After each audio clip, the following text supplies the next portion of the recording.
Thanks for asking about my health. Yeah, no. We always should be concerned. So count up to give Cecil a little bit to snip here, just in case. And we'll go officially live. What did fantasy football mean to us in the year 2020? That and more this week on the couch. So happy to be joined by Mike Schopp. Lots of good times had on your turf. Now you're on my turf, Mike. It's been a fun journey with fantasy football, and it sort of is part of our professional relationship. But I want to know what fantasy football meant to you this year.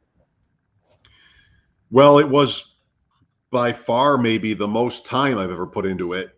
And that can be either exhilarating or depressing, but really the story of my year was new people and new associations. I've known you in this certain sense for 2 or 3 years, maybe now, maybe longer, but I've never really sort of ascended, if you will, to like a place in fantasy where I'm really competing with like the studs of the industry. And this year I found myself doing that in a couple of best ball formats. It was Pros versus Joes. It was Draft Sharks. It was a league that Scott Pianowski and Mark Stopa built that I was happy to be a part of. And that was like my takeaway from this year. I didn't win very much, but I was happy to sort of, dip my feet in that sort of water where I feel like maybe, and I might be dead money, so I feel like I should get some more invites. Right. Well, and again, and folks, you don't know, Mike Schopp, SCHOPP, Schopp Talk, Mike and the Bulldog, was enjoy our visits in Buffalo. And once again, too, it's fun. I feel like the football gods and the football TV gods set this up to be Josh Allen month in the NFL because of all the prime time or at least Saturday afternoon exposure.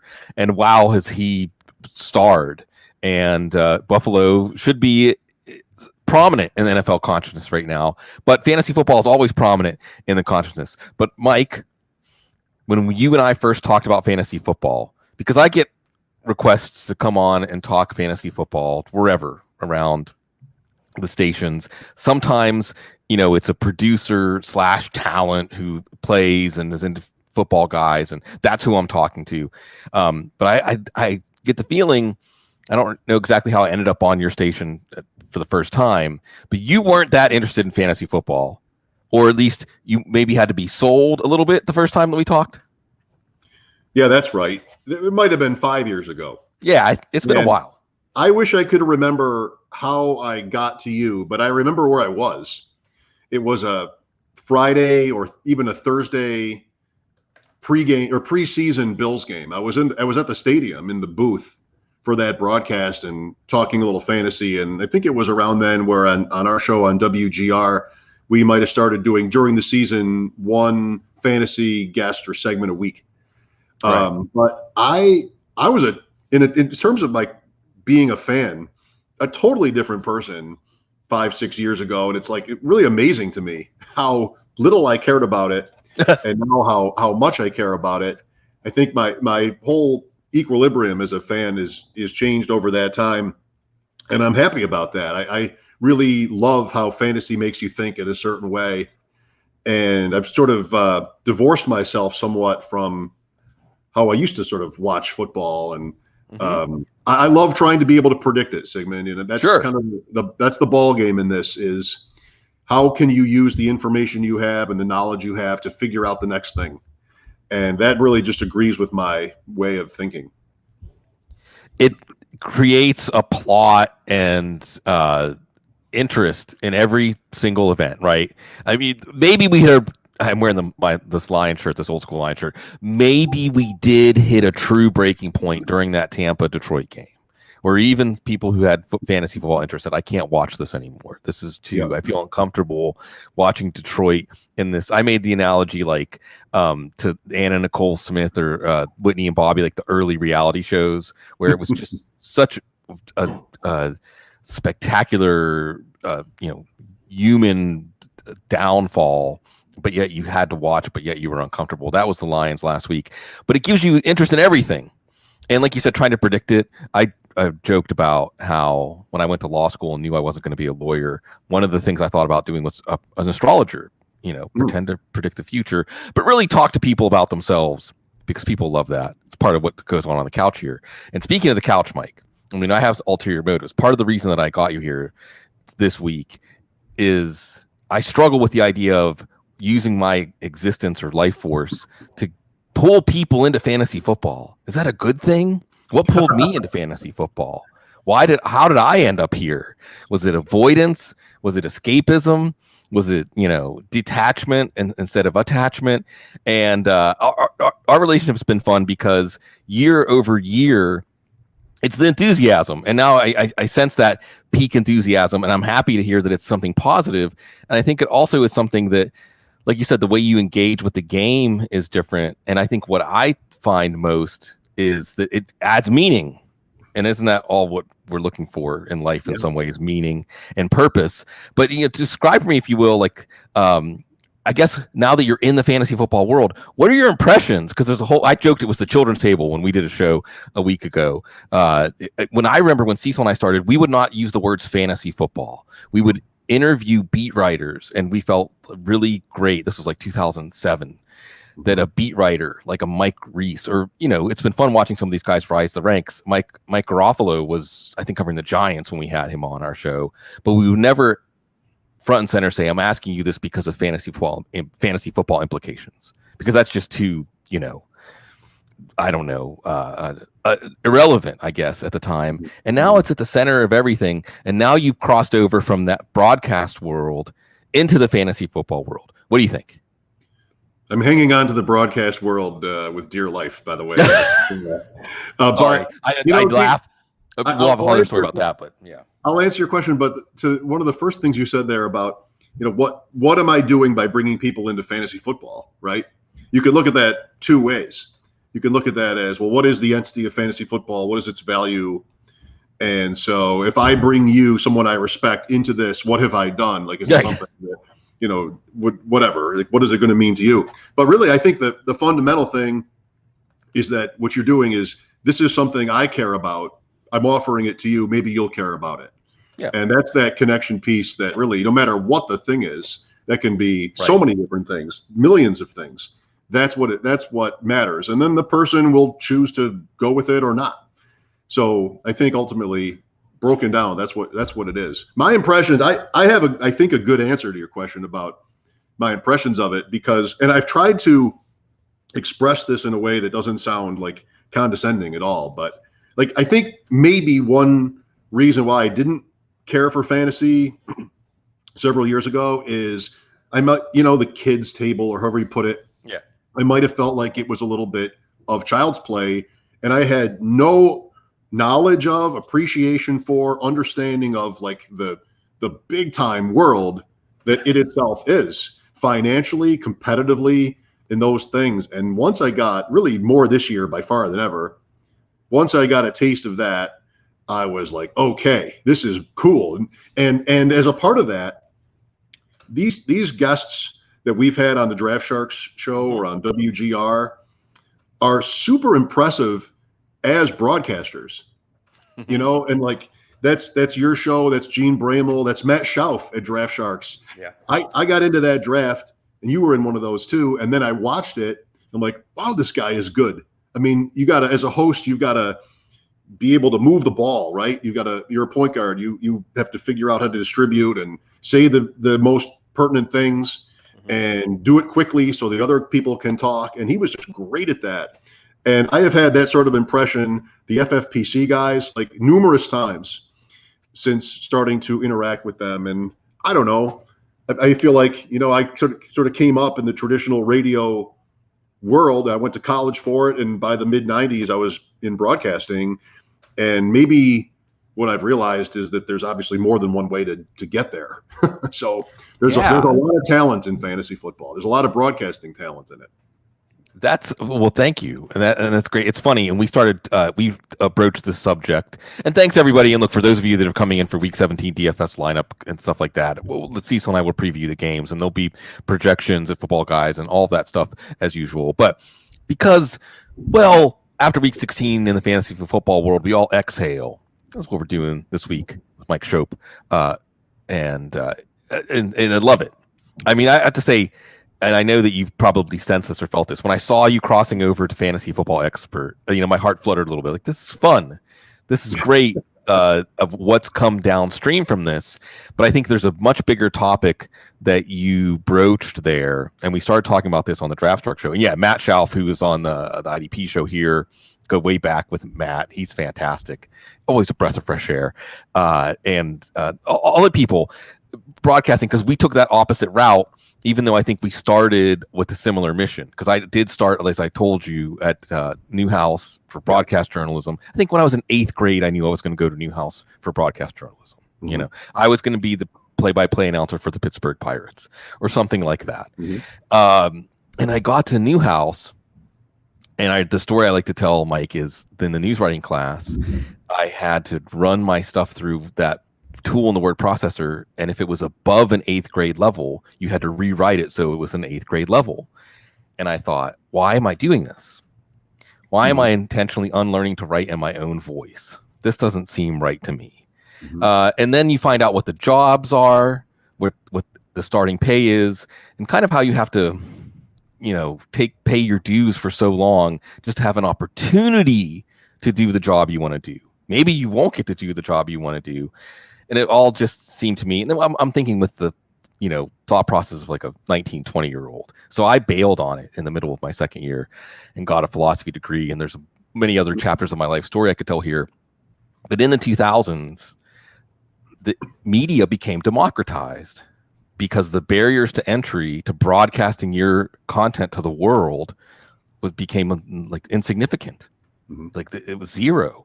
And it's funny too, because the Newhouse in the Com 101 class that everybody takes, whether you're RTF or advertising or the broadcast journalism, one of the first things they taught you about was gatekeepers and the 6 companies that own like 90% of the media in the world. And I think it's 5 now. I don't know. Maybe the names have changed, but the story hasn't changed. It's even more consolidated now, especially on local media.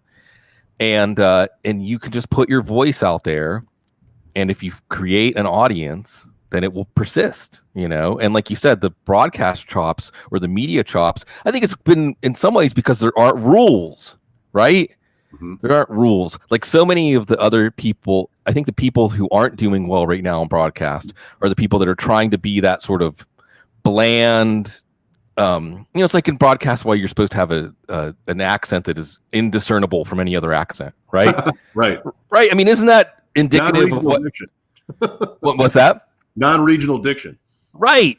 But the thing is, what that means is you're nothing. Like you're trying to not be fixed anywhere on the map instead of just being who you are and broadcasting that. And so I like that your note there was you're finding that there's more than one way to use your desires or passions, abilities, talents to connect with people, that to support yourself. And it's not just in broadcasting. This in some ways, and COVID has been just horrible. And first of all, I want to say I feel like survivor's guilt, in the sense, especially like financially, that for some fantasy football, okay, mostly because the NFL on their stubborn, pugnacious will to finish the season. But like, why is everything still okay in my house when I know a lot of other people who I would consider like more righteous, honorable people who are doing real work aren't, I think that we're in a shift where there's all kinds of things like that. The side hustles here in New Orleans have increased exponentially. And I know we have government regulation for licenses and things like that, but I think there's just this sense of like everything is relaxed right now and you get by how you can get by. But it's really fun that media, I mean, Mike, we're in an age now where I swear if we were to map out like the 100 most viewed or watched people, I don't know if you and I would know outside of the major media figures more than like 5 of them. There's a whole world of media that we're not even aware of. Right. Who's this person? They did something. Oh, 18 million followers. Never heard of them. No idea. Yeah. Well, in that context, thinking about the industry, that's sort of my story for this year, is these new connections. For me, what you have represented, one thing that you and football guys have represented is that Draft Dominator app. So I was playing in a small league at our radio station, and I met a guy, and he said, "Come on, that's child's play. You got to be in this league." He was very proud of the format. And 5-6 years later, I have to say, it's really, really spectacular. 14-team blind auction. You hold up the dry erase boards with your bids, and 15 moves. I ended up stuck in the final. What a beat! I'll tell you about that if there's time. If you want to know, please do. I thought I had one title, and then Josh Allen.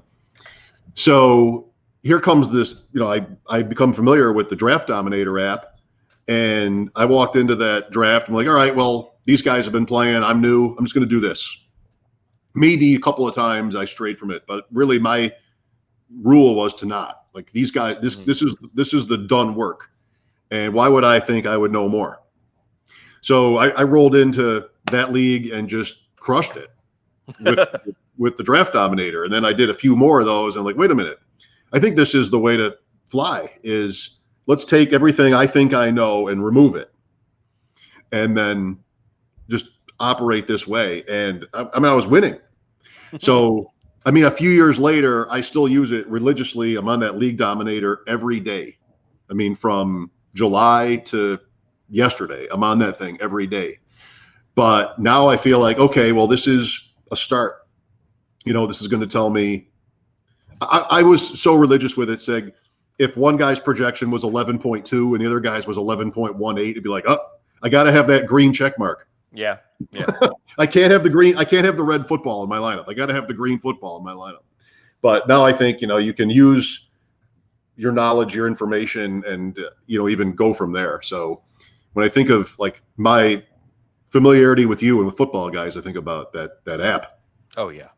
Yeah, Simon Shepard, who comes on once a year, a tradition we have in the summer. And that's just another thing, too, that, Simon out of the UK, and I think he might be moving to the United States. I really should have these details before you get into something. But we always love more Simon. What's that? Is that still possible? Oh, geez, I know, right? That's a whole other topic. But my point is just the reach of the NFL, the modern times, and how there is the passionate fan bases. But the app, you described it well, Mike, because basically the app is like the autopilot software. But if you get used to it enough, being up in the air, then you can turn off the autopilot and take the controls yourself sometimes. Right. And no matter what, you have to do that in fantasy. Even if you're using your judgment to substitute the judgment of someone else, that's still your judgment. It's always your judgment in the end. So it's your money. Yeah. Well, and when people say, so let's talk about fantasy football titles. It's the end of week 16. You broached the subject there. People will say, thanks. And then it's not always thanks. Sometimes it is, oh, why did you tell me to play Mike Boone? Well, I played Mike Boone last year too, and I lost some fantasy football championships. But anyway, it's always gracious, though. The audience is good, and they say, thanks to your help, won this championship. And I always say, and that's all you. You made the decisions. Even if you made the decision to trust me, right? That was still your decision. So you deserve all the credit. But Josh Allen. So what happened? Good question. Yeah. So with your final, you said you lost because of Josh Allen. Oh yeah, okay. I thought you were talking about like what happened. We can go there too. Good. That's the big question of the year, maybe in the whole league. But okay, well, I was the second best team in this final, but built a lead of 42 going into the final against Allen. And I will admit I was comfortable, but then the game came. And, my audience is Bills fans, almost entirely. It's Bills fans. So I'm at this, and this is happening a lot this year. Mm-hmm. I'm at the same time having this sort of experiencing this epiphany that the area is going through with this team. These are like Tyson fights. They're just blowing people out by halftime in games. Crazy. Something Kansas City is not at all doing. And at the same time thinking, okay, that's 25, that's 30. Now I'm in trouble. And it just went to the last play and got me by less than a point. Mm-hmm. I had Hurts with that fumble that, I can't believe was left to stand, and a couple other just weird things that got me beat. But what's kind of cool to me, and this is some people that listen to our show on WGR, I always want to sort of make sure they know this about me. Because for most of my career, it's been more negative than positive with the Bills. I mean, for almost 20 years, really, they just didn't accomplish anything. And so how is anybody who's trying to be right likely to sound when talking about them?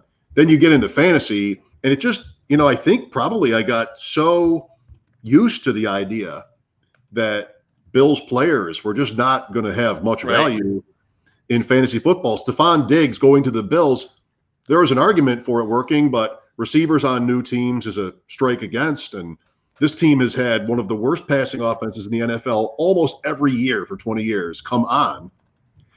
And here I am with some other, losses in other leagues. Certain things didn't go my way. Here I was with the one that I thought I had. And it's Allen, of course, on the Monday night game that takes me down. I mean, just had to laugh because having Allen and Diggs this year was, so valuable. And I never did. I mean, I was always on someone else in both cases. And that's, if the story of my year is the connections and the professional aspect of it. But in terms of the gameplay, the story of my year, which I think is really funny and cool, is not having Bills. Right. It delivered it to you in the gift wrap package. The football god said, here, just go with your Bills, believe in the Bills, and you will be rewarded. And that's what's fun about the fantasy football season winding up in week 16, right? It's like mortality. Makes me think of the guillotine leagues, the Paul Charchian run, that are fantastic. Dabble and check it out if you didn't get to this year, because it gets the blood flowing again, because every week someone dies. And in the end of week 16, everyone's dead. Just, are you dead as a champion, or you just remembered a second place? And it very much mirrors the Super Bowl, right? Because in reality, lots of teams fight hard all year, but you only really remember who wins the Super Bowl. That's all that matters, even if you're just one play short.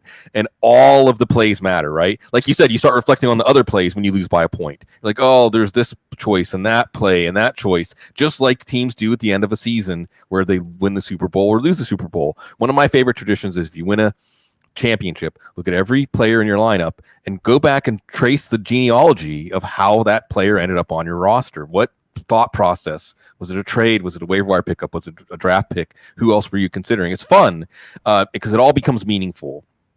And it adds that layer of karma. And I love it that you cast it that way, Mike, because for the people who did believe in Josh Allen or did believe in Stephon Diggs, that they took them with those draft picks and they ride them, they actually got to celebrate.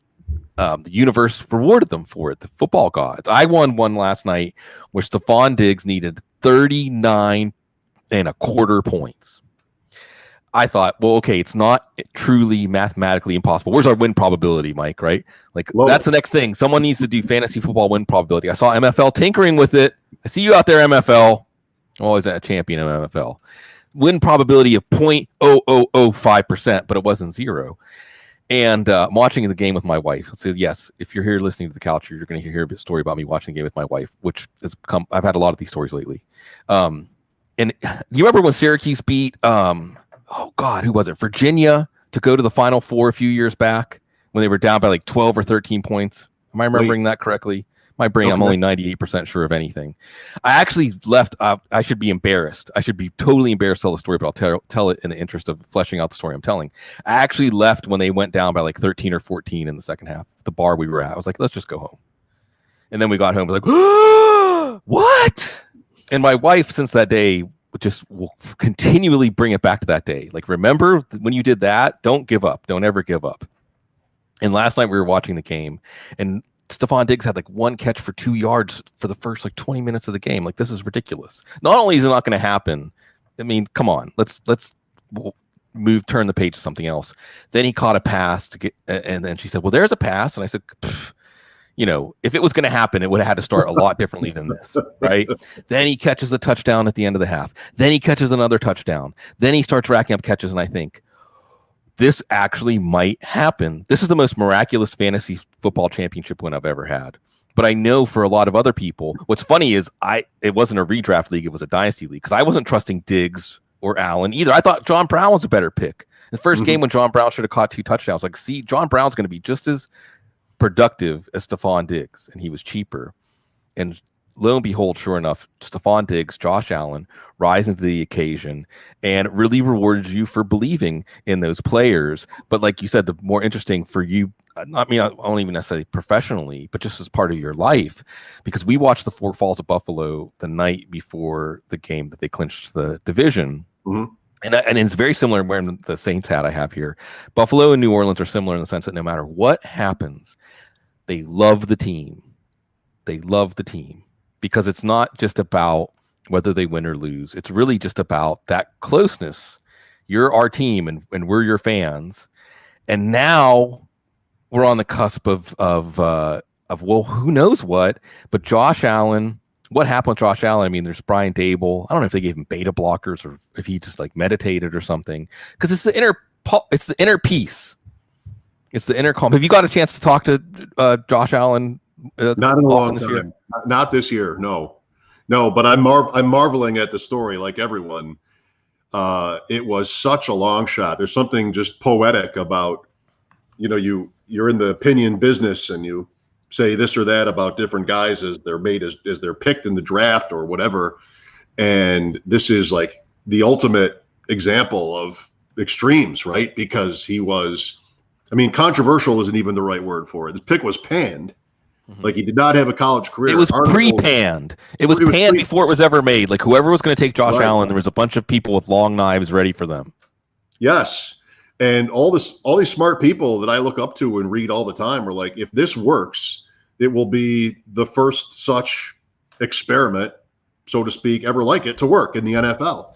But you have the changing of the game. You have a talented, physically gifted, super hard worker, apparently, who has been surrounded just expertly on that team. Something that really just we're not used to with the Bills. Like, how did that? There's a book to be written on how this organization went from even last year. I mean, they were a playoff team last year, and Allen gave you moments, but they ran the ball all the time and talked about wanting to score 22 points instead of like they were 19 a game. The passing thing wasn't there. Dable has never captained an offense that threw the ball very well at all. And now you have like all those same people are blown away. Warren Sharp and all those guys are like 20 first downs a game. Look at the play calling, play action rates, fourth down, all this stuff changed this year. And so I don't feel like the process was wrong for me in terms of not ending up on those players.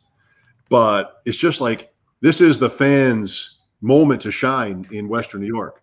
And I don't feel like it's really my party, because as believing goes, I just think about the sport differently. And I was here to try to figure out what was likeliest to happen. And that did not include these guys. But it's been incredible. And it's so cool for the fans here to see them get these national TV games. Even getting on Monday Night Football is just not something they've been able to do. But the Bills are, I think it can be said, other things are a part of life here that are very important and cherished. But the Bills are Buffalo's connection to big-time sports. They're the only one. There's a hockey team.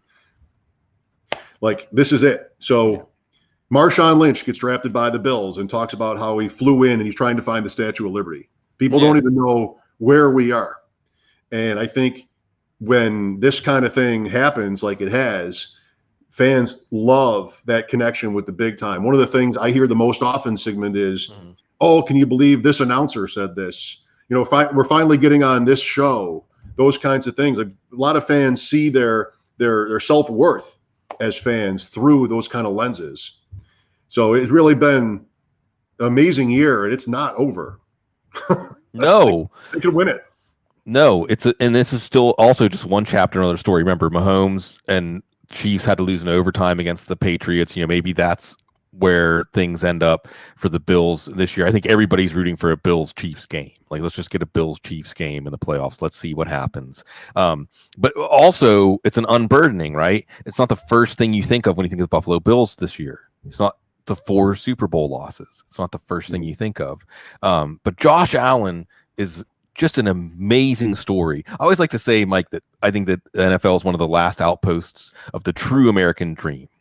Like, if you work hard enough and you're good enough, you can make it. And I feel like we look around a lot of other spheres of American life, and it doesn't feel like it's fair, and maybe there's also elements of the NFL talent evaluation and so on that's not fair.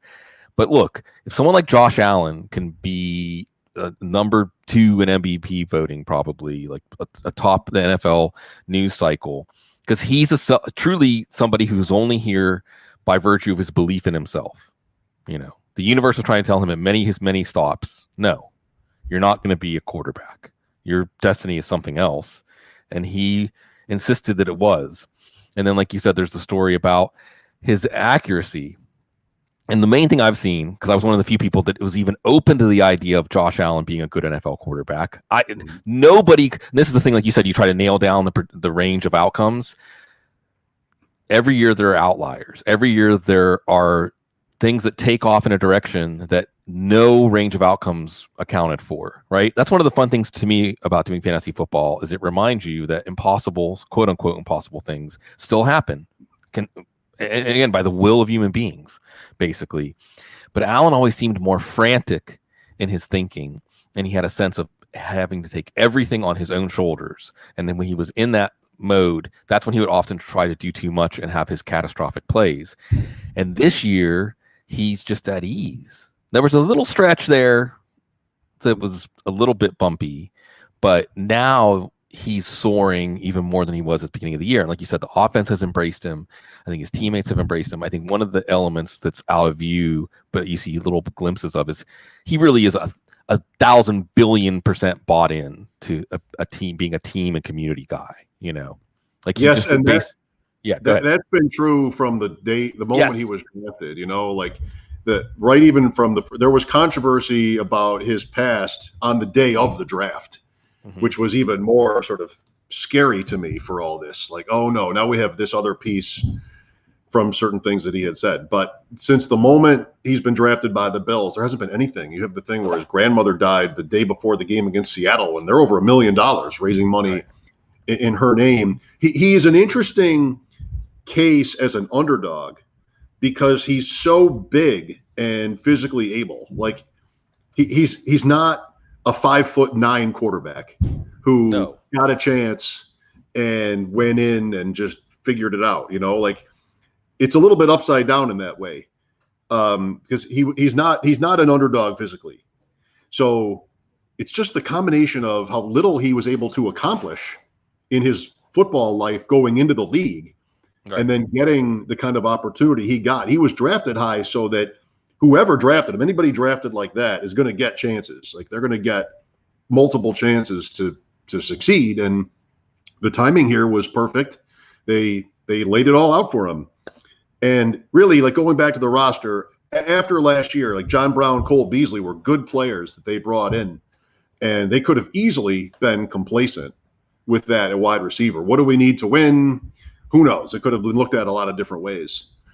Experience might have been all that they thought. Save our money, whatever. What did they do? They just blasted into the next realm with Diggs, who is such an excellent player, you know, as good as there is almost. So quite a story. Really, really cool. It is, you know. By the way, have you seen Stephon Diggs? Did you see that montage from the Vikings, like their little in-house thing? I think it was Brian Robeson was interviewing players. You saw this? Who would you not want your sister to date? Did you see that? I didn't. No, I missed it. It was from a few years back, obviously. Maybe it was last year. And Brian Robeson was going around and they were asking all of the Vikings players, who do you not want your sister to date from the team? And they all immediately said Stephon Diggs. Immediately. And then they went and asked Stephon Diggs, like, do you know that everybody is saying that they don't want their sister to date? And he's like, I'm a nice guy. What do you mean? You know? So anyway, it's been a tremendous, tremendous story. I think couple of things that also stand out when we look at the Bills and what's happened. Continuity, giving a time for a program to really take hold, because there were mistakes, you know. Nathan Peterman, you know, there were mistakes. I mean, there were moments like dead ends. There were points in the maze where like, this isn't where it leads to the end of the maze. This is a dead end and we have to double back and start over. Even in Josh Allen's career, there was never a sense. I don't think you sense this, and the fans deserve an assist here because it's in Chicago. Oh God, the arcs of these franchises just kill me. Mike. I mean, they're all epic stories. Like here we are, the Bears and the Jags, the first game I can remember, Mike, where the two fan bases were rooting for their teams to lose. Both like desperately wanted their teams to lose that game because the Bears and the Bears team and the Bears fan really turned on Mr. Trubisky. So it's almost inconvenient that he's playing well. Again, the Jags, Blake Bortles, and so on. We've seen this story before, but Josh Allen and the commitment, and they were flexible. This is where, like, again, in fantasy football, if you're bold, who in their mind's eye thought, oh, I know what the Bills are going to do.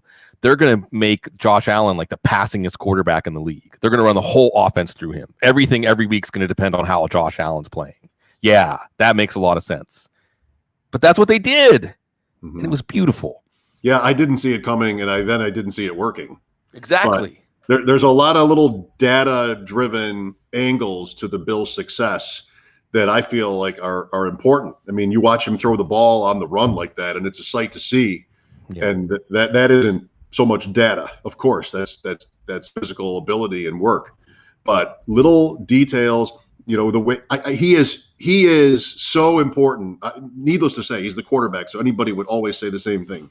But you know, managing the huddle. There's a Peyton Manning sort of aspect to it. You know, getting to the end of the quarter and being up on the line. You see other teams starting to do that.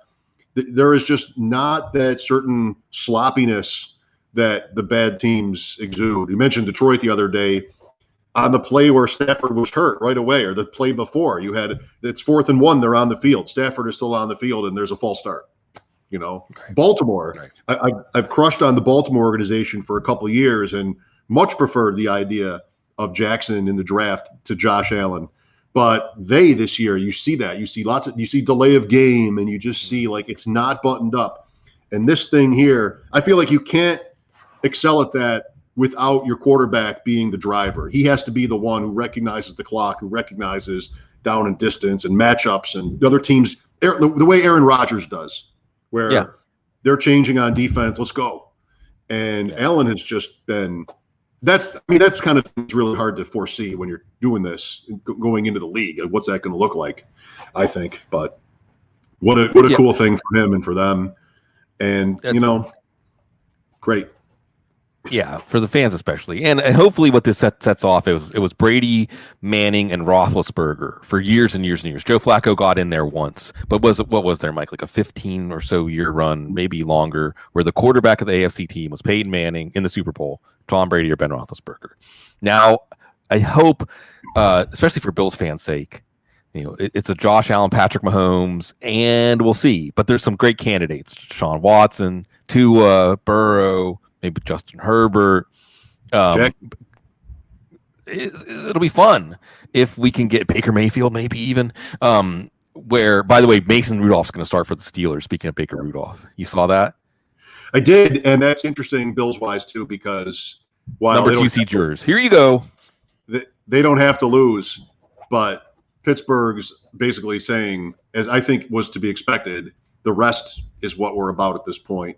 We've got our division, so if we move around in seeds, we can live with that, and that sets the Bills. It kind of frees the Bills up to do the same thing if they want against Miami. Both teams playing teams that need to win for playoff spots too. I know, and who gets screwed? The Colts. The Colts are the team that's going to get shafted here because Baltimore is likely going to beat Cincinnati, and if Cleveland and Miami win those matchups, the Colts, who are clearly a playoff caliber team, aren't going to go to the playoffs. And there's not even like a Washington or someone that's going to get in over them. 7 teams isn't enough, I guess. It happens sometimes. Let's look back as we're starting to tie a bow. It's a wonderful week 17, by the way, that so much is up for grabs. Although, again, Mason Rudolph might be the first domino and making some of it more foregone conclusions than others. If I say fantasy heroes this year, Mike, we talked about Allen and Diggs, and they deserve the headlines. Who else makes the story? My favorite answer is James Robinson. Yes. And that's sort of it works with a lot of the conversation we're having, like undrafted free agent running back. When do those players ever even make rosters? Those are the guys that in a normal year, they break a run in the preseason and the phone lines are like, what about this guy? He should probably earn a roster spot. He never does. Mm-hmm. So they had Fournette there. They moved Fournette. You know what happened. I mean, Robinson didn't play in the fantasy final, but he was so solid like every week. And how cool is that? I mean, we're going to come up on, now that the fantasy season is over. We'll get through the playoffs, and then it's going to be dynasty and rookie drafts again. Yep. And last year you had Edward Solaire, Taylor, Dobbins, Akers, those guys that everybody had to have early. I think I forgot one. Those guys everybody had to have early in those drafts, but it was Gibson and then Robinson, who wasn't usually picked at all in those, who starred. Those other guys had their moments too. So I'm excited about that, and Robinson is definitely a guy for this. I think, we talked about tight ends the other night, and I don't know, I'm just fascinated with that position. Logan Thomas made it to top 5 at tight end this year. Like, there's so much kind of silliness in that, but I think you had at wide receiver, you had the chalk up there, not Michael Thomas, but with Adams and Hill, and then Diggs, Hopkins too. Like, those guys gave you the years that you needed. I was on Julio Jones a lot, which really cost me. I never had Tyreek Hill. I rarely had Devontae Adams because Jones was sort of my guy, but that didn't work out great. So, I mean, it's so much fun this year. Yeah. And I know next year I'm going to want to be just more disciplined. You find a player that you think that there's an opportunity with as you study draft boards into maybe May and June. Make sure you're finding formats that are best for you, those kinds of things, as opposed to how I was the last 2 years, which was more, I'm not doing anything later, let's draft. Yeah. That's fun too, but I want to be more disciplined next year. I know that. Yeah, speaking of discipline, the thing, as we're having this conversation, you mentioned Julio Jones. The thing I always forget to do as a check on my process and targets in the summer, that at the end of the year, I tend to come back to saying, why don't I do this more? It's just always limit it to players that are on the upslope side of their career, or at least at their peak. Because that is usually, very rarely are we seeing players greatly overachieving in the autumn of their career. But while we're talking about heroes real quick, I'm gonna shout out some other players. Myles Gaskin, and look, he was free just like James Robinson and didn't have the staying power of James Robinson, but unlike James Robinson, was active in week 16, and maybe he was in your lineup. I actually lost a championship because of him. David Montgomery, he really finished with a kick. That horse down the stretch that makes up a lot of ground for you. And David Montgomery and the Bears offensive line. And again, is it all ending up? By the way, on the other side, Mason Rudolph. On the other side of the bracket, we might have John Wolford, Will Wolford's son, I think, right? I don't know. I'm glad you know the names. And Chris Streveler. Streveler, right. Yeah, I don't know the names, but is playing for a playoff spot. Yeah. If Chicago wins, that game is going to decide a playoff spot. And Chicago and Mitchell Trubisky potentially getting in. So Montgomery makes me think of that. You meant Adams, Hill, obviously Travis Kelce, a lot of people. Alvin Kamara, Ezekiel Elliott, landmine, Christian McCaffrey, landmine, Saquon Barkley, Alvin Kamara, who was having some issues, contract issues, ends up being a golden ticket, like Willy Wonka style, a golden ticket. You know what about this? So I starting to think about next year. I'm thinking about drafts, and my first instinct was there'll be more, which is to say any sort of variety at the top of drafts next year, because this year was like McCaffrey, Barkley, and then you could fool around a little bit. But I was asked the other day, what would you do to start a draft next year? And it would be the same guys. Even with McCaffrey playing 3 games and Barkley playing 1.5 or 1.25, I think I would start my draft next year with the same 2 guys. Kamara, Cook, maybe one of the younger guys pushes up a little bit, but I don't think my prediction would be that the draft board ADP going toward next year looks a lot like this year. What do you think? Yeah, that sounds right. Derrick Henry is one. I wouldn't fault anybody for taking Derrick Henry number 1, even though Christian McCaffrey in the few games he played was still the number 1 player on average this year, because there's just that comfort with Henry. I mean, it's just what you're getting with Henry, and organizationally, there's a total alignment to he's the point of the spear. they're maximizing his value. You know, you don't know about the Giants and Barkley with that. McCaffrey, I could see him saying number one, like you said, Kamara, Cook. Kelsey is going to go higher than any tight end has gone in fantasy, or I don't know, maybe in the 90s there was a draft that Tony Gonzalez went number two. Gronk, but even Mike, there's been a resistance in fantasy football circles to taking a tight end in the first round forever. Even Gronk at his peak. I think Kelsey coming off of this year is going to have a higher value in drafts. Devontae Adams, you mentioned Tyreek Hill. So I think you're right. I think that it is going to probably gel around what the top players were. Is my alarm going off? Hold on one second. See, this is real audio. Hold on a second.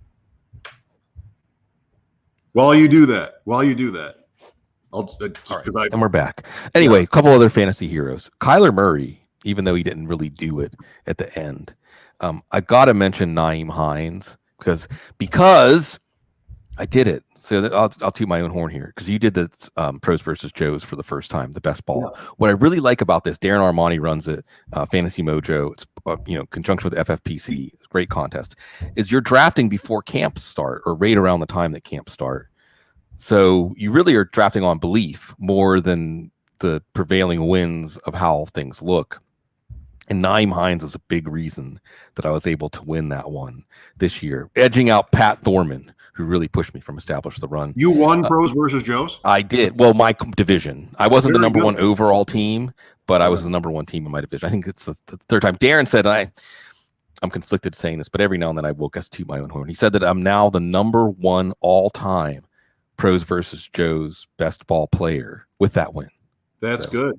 Pop the champagne. I finished fourth in mine, and I was not bad happy with that. And Nyheim Hines, you going back to the beginning of the conversation, you and I talking a few years ago. That's one thing I remember about you is like got names like Nyheim Hines and Kiki QT, and then you would hang up, and Bulldog and I would talk about like this guy he's going to give you one name every week. We just do not know. It's good. It's good. It's staying curious, intellectually curious about the NFL, because there's always something to uncover. There's always something to mine. There's always something to add meaning and give things context in the context of larger stories. And if I say, just off the top of my head, if I say fantasy zeros, or even if personally for you, Mike, like players that you say it didn't work and I need to reevaluate the process that led me to taking a lot of this player, who was it? Yeah, that's different from the guys who got hurt. Like, there's nothing you can do about like the Barkley injury or anything like that. Boy, I'm just going to have to figure this out. I want to think of a guy on a team that we thought was fine.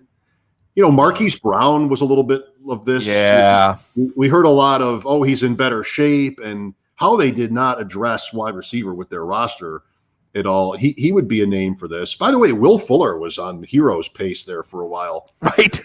And we just we lost him, but yes. So I would think Brown is somebody like this. I was hot for Jerry Jeudy going into the season and thought with Cortland Sutton and Jeudy, and they're going with this quarterback, the running back thing. Like, there were a lot of fans. You had pieces there in Denver. And I think I read today that they're now the worst passing offense in the league for the season. So that didn't work out great. Ertz would be somebody like this. And when we talked last week, we pointed out how Kelsey is older than Ertz. Yeah. So, that sort of, when you had him before he left the lineup, that went downhill. So those are a few. Who are they for you? I'm just trying to. Yeah, no, the Denver call is a good one. The Denver call is a good one because we were so excited when they drafted all that speed. And Drew Lock is a critical point of failure. I think the organization is not exactly rational. Will Fuller is a good one for the PED suspension. And you're absolutely right that before that, he was staying healthy and things were looking good. It was all going to come together for him. Let's see. Tyler Lockett. Yeah, it's funny too because in a best ball format, because Lockett was part of that team that won, and I think he was important because he had that 57-point week or something like that. Mm-hmm. So in best ball, he probably added like 30 or 35 points to your total that week. And even some of the good receivers out there, it took them 4 or 5 or 6 weeks to amass that kind of over replacement value. But you're right. Even the whole Seattle story, Wilson, Metcalf, Lockett, if you bench those guys in week 16, you were right, even though there's that conflicted thought process. Or 15. Like they had the game in Washington, nothing happened. Really everything except when they played the Jets, That was one of the rules of thumb this year is just discount any results against the Jets. Don't let it change your mind about players because it's just the Jets. And then they think about how all or nothing some of those receiver choices were. Galladay, the way that flamed out. You could have had Diggs. You had Godwin. You could have had, somebody. Right. There was just like all or nothing there with those guys in somewhat that range. Lockett and Metcalf went together. Metcalf worked out better. But Lockett really, like the season ended without anything there for several weeks. Yeah. There was I think there was a stretch where he barely was getting in the top 40. And I love how you brought up injuries as reasons not to say a player was a bust. And that's often where your process will lead you to value the following year, like Cowboys, we have no idea what the Cowboys offense could have been with Dak Prescott all year. It looked like it was going to be pretty good. So we review, and I'm going to do something a little different this year with my What We Learned piece, where I just go player by player and say, this is kind of what we thought the range of expectations were. This is where we actually ended up and why, because it's always interesting to compare the two, and often so different that, we convince ourselves during the summer that there's this small range of what's going to happen. And it always, like, in a way that's life-affirming, it's not true. Anything can happen. Yeah. Anything can happen. When's the last time you thought about Odell Beckham? Right. And then that's whenever Baker Mayfield and this pass offense comes alive. So lots of football ahead. Week 17, lots of playoff implications, and it's going to be intense. It's going to be intense because of the stories that, like the Buffalo Bills fan base. Hopefully we're going to see the Browns and Dolphins return to the playoffs and so on. But we're off the rails of an off the rails show now, Mike, in the last. Oh, sorry. Yes. Anything? No. I'm saying we're going to go off the rails here, even though this wasn't a show that was specifically making sure that we checked all the boxes of the hottest fantasy topics of the day. But I do want to ask this, because I've been asking this a few times this year to people on the couch. What lights the sports spark or the broadcasting spark, Mike? Where did the path start that led you to being on the couch with me here today? Well, I was excited to be invited. I know that. Oh, great. I took a very traditional route into my career, going to college like you did. You mentioned Newhouse. That was a consideration. I ended up going to college in Rochester at St. John Fisher, and then got into some minor league team work there. And eventually this was my stride, being able to talk about teams and sports independently. When did you realize? Because when I was a kid, Cecil and I talk about this stuff. Like, I would walk around with my tape recorder and interview my family members and pretend they were on my show when I was like 6 years old. And Myron Cope, I remember making a big impression. It's just because he was just so real. But like this idea that you can take your experience with your team and turn it into something that you do. Where do you remember, like, where that spark started? Well, very much the same. I can remember pretending to be broadcasting games with the volume down on a tape recorder one particular time when I heard the door open in my house, and quickly scrambled to not get caught doing that. So why would you be embarrassed of that? I was not interviewing my family. I kind of just, for whatever reason, just sort of did that on my own to myself, but always wanted to do something like this. And again, the fantasy, what has led me to you? I mean, the fantasy, the way it's a much more sophisticated community than I ever knew. And I can't wait for next year to start to figure out different strategies and different, whatever, partnerships, leagues, different ways to experience it. I'll be 50 next year, and I think that's old for this crowd. So I better get moving. I'm 45, and it's true. I mean, it's true that and it's good that there's new blood. And I think new blood also is represented in more interesting things like DFS, like player prop bets, and just betting in general. It's all still going to be underneath it, a shared experience of absorbing and processing all this and trying to, like you said, come up with the next n+1 iteration. Where's that data point going to be? Seeing how well we can fix it, but also hopefully still keeping that enthusiasm or that passion. Is there a team, like, do you have teams that have your heart in football or any other sport? Boy, I'm almost embarrassed, but not really. No. There always were. I mean, Mm-hmm. before it just became so whatever analytical for me, there always were. I mean, in the 90s Bills, those are my Bills. I went to a lot of those playoff games, and like that was they were the most important thing in my life when I was in my early 20s, sports and whatever else. With baseball, I've bounced around a little bit. I was a Met fan in my teenage years, and then they got to that period in the mid 90s where they were just a constant embarrassment, always signing retread veterans, for too much money, never letting young players grow, like 93, 94, 95 in there. And I don't know, this is just how I am. I thought, why do I have to root for them? Yeah. Good. This is not the caste system, right? Like, it's frowned upon in sports, as we all know, it seems like it's disloyal or whatever. But I just thought, like, well, what's the point of that? Life's too short. So in the last few years, I started to get into win totals, and I found myself one year when Houston won the World Series, I was on Houston, and I don't really bet, but I like the numbers and I like what they provide in terms of analysis. So I started betting futures, and immediately I realized, like, this is my favorite team. I mean, when I wake up and I don't know what happened in baseball the night before, I want to know if they won. And then the next year it was like, all right, pick someone else. So I picked Atlanta.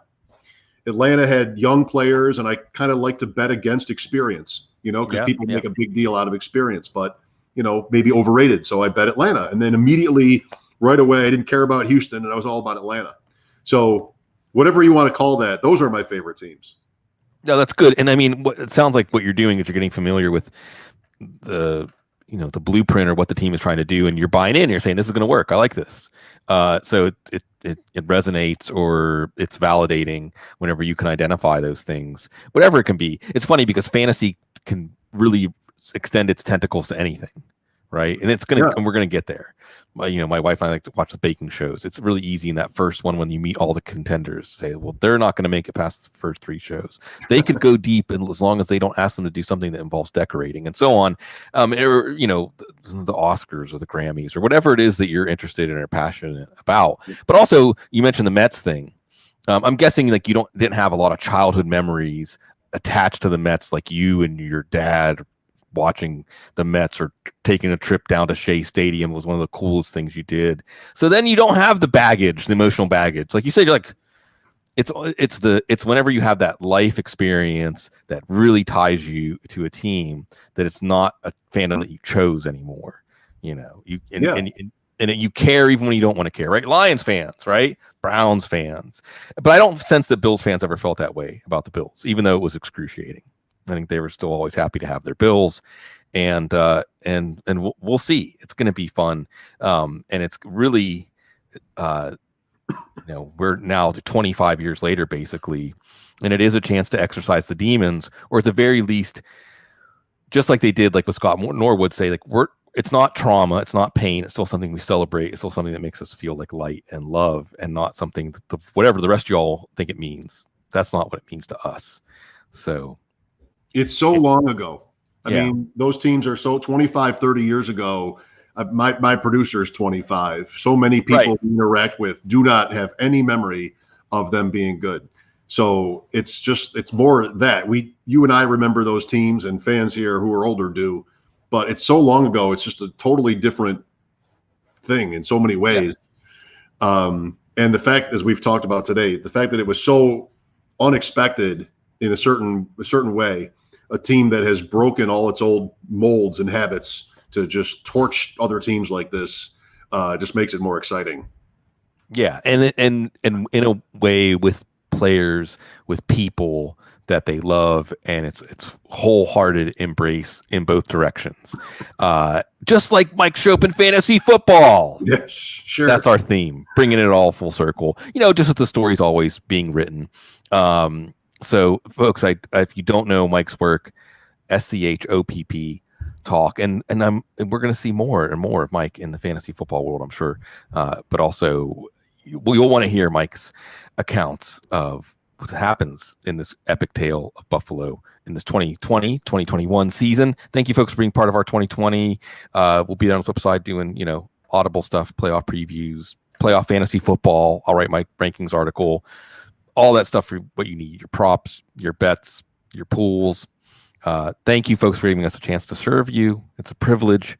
It's a pleasure. Happy New Year. Do something cathartic. Break something. Burn something so we can leave this behind and all go together into a better, happier 2021.